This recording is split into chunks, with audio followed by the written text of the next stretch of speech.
નમસ્કાર દર્શક મિત્રો, આજના ટોપિકમાં આપણે વાત કરવાના છે કે અત્યારે જે સિઝન ચાલી રહી છે તે એટલે કે ચોમાસું.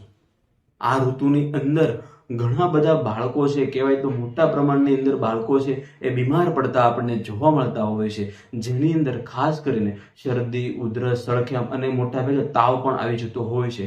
ઘણા બધા બાળકોને છે ટોન્સિલ, ગળાની અંદર કાકડા પણ સોજી જતા હોય છે. તો આ ઋતુની અંદર જ્યારે ખાસ કરીને વાયરલ ઇન્ફેક્શન ખૂબ જ પ્રમાણમાં ફેલાતું હોય છે, એનો વાયરલ ઇન્ફેક્શન લાગવાનો જે સમય છે ચોમાસામાં ખૂબ જ રહેલો છે. અને ઘરની અંદર મોટા ભાગના બાળકો છે ચોમાસાની સિઝનમાં એક વખત તો બીમાર પડતા જ હોય છે. તો આજે હું તમને આ જે બાળકો તમારા છે એની જ્યારે તમારે શરદી, ઉધરસ, સળખેમ કે તાવ આવી જતો હોય છે, અથવા તો શરદી ઉધરસ થવાનું હોય છે, તમને લાગશે કે આ બાળકોને હવે શરદી ઉધરસ થશે, તો તેની માટેનો હું તમને એક એવો બેસ્ટ ઉપાય જણાવવા જઈ રહ્યું છે. 100% તમારા બાળકોને તમે આ પ્રયોગ કરશો, એમને શરદી, ઉધરસ, સળખેમ કે તાવ નહીં જ આવે. આ પ્રયોગની અંદર તમારે એક ચૂર્ણ બનાવવાનું છે. એ ચૂર્ણ 4 ચૂર્ણ ભેગા કરીને એક ચૂર્ણ બનાવવાનું છે, જે તમારે બાળકોને પ્રયોગ કરવાનો છે. આ ચૂર્ણ હું તમને બતાવું એ પહેલા તમે હજુ સુધી તમારી ચેનલ સબસ્ક્રાઇબ ના કરો, ચેનલને સબસ્ક્રાઇબ કરી દેજો. વિડીયો ગમે તો વિડીયોને લાઈક કરજો અને શેર કરવાનું ભૂલતા નહીં. ખાસ કરીને જોયું કે શું તમારા બાળકો પણ તમને જો જ્યારે બીમાર પડવાના હોય છે એ પહેલા જ તમને ખબર પડી જતી હોય છે કે અમને શરદી, ઉધરસ કે સળખેમ થવાની શક્યતાઓ છે. ઘણી વખત બહારથી કંઈ ખાઈને આવ્યા હોય, આઈસ્ક્રીમ છે, ઠંડુ છે, કંઈ લીધું હોય, તો તમને ખ્યાલ આવે કે આને કાકડા સોજી જશે અથવા તો શરદી થશે. તો એની માટેના 4 ચૂર્ણ તમારે એક મિક્સ કરીને એક ચૂર્ણ બનાવવાનું છે. ખાસ કરીને યાદ રાખજો અથવા નોંધી લેજો કે એની અંદર તમારે પહેલું જે ચૂર્ણ લાવવાનું છે તે એટલે સીતોપલાદી ચૂર્ણ.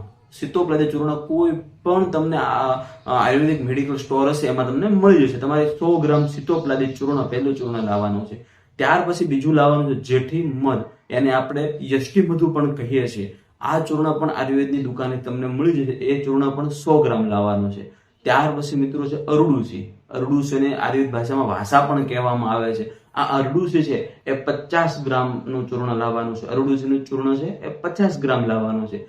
ત્યાર પછીનું ચૂર્ણ છે તે એટલે કે ત્રિકટુ.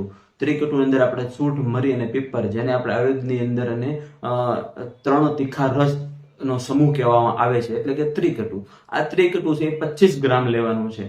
તો મિત્રો આ જે 4 ચૂર્ણ થયા છે, જેની અંદર સીતોપલાદી ચૂર્ણ, જેઠી મધનું ચૂર્ણ, અરડુસીનું ચૂર્ણ અને ત્રિકટુનું ચૂર્ણ, આ 4 ચૂર્ણને તમારે મિક્સ કરી દેવાના છે અને એક ડબ્બામાં ભરી લેવાના છે. હવે તમારું બાળક જ્યારે તમને એમ લાગે કે બીમાર પડશે, તાવ આવશે અથવા શરદી આવશે, અથવા તો તાવ, શરદી, ઉધરસ થઈ ગયું હોય, તો તેને તમારે અડધી ચમચી મધની સાથે એક ચપટી આ જે ચૂર્ણ છે મધની અંદર મિક્સ કરીને તમારે એનું ચાટણ કરાવવાનું છે અને ચખાડવાનું છે.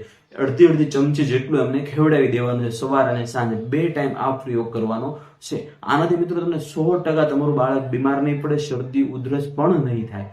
જ્યારે જે બાળકને તમને ખબર છે કે કાકડા સોજ્યા હોય અથવા કાકડા સોજવાના હોય, તો એની માટે તમે આ ચૂર્ણની અંદર હળદર પણ ઉમેરી શકો છો. ચપટી અડધી ચમચી તમે આ ચૂર્ણ લીધું છે તો એમાં ચપટી હળદર તમારે ઉમેરી દેવાની છે અને મધ એમાં મિક્સ કરીને બાળકને ચટાડવા માટે આપી દેવાનું છે. આ પ્રયોગ મિત્રો આપણે મોટા પણ કરી શકીએ છીએ, પણ એનું પ્રમાણ આપણે થોડું વધારી દેવાનું છે. અડધી ચમચી આપણે લઈ લેવાનું, અડધી ચમચીથી 1 ચમચી જેટલું ચૂર્ણ આપણે આનો ઉપયોગ કરવાનો છે. આ જે ચૂર્ણનું ચાટણ છે 4 ચૂર્ણ મિક્સ કરીને, એ તમે ચોમાસામાં પ્રયોગ કરી શકો છો. આમ તો 12 મહિના તમે આનો પ્રયોગ 100% કરી જ શકો છો. આનાથી ખૂબ જ તમને ફાયદો થશે. હું તમને 100% ગેરંટી આપું છું કે તમારું બાળકને શરદી, ઉધરસ કે તાવ નહીં જ આવે.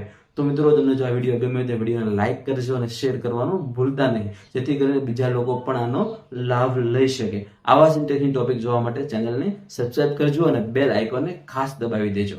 ખૂબ ખૂબ આભાર.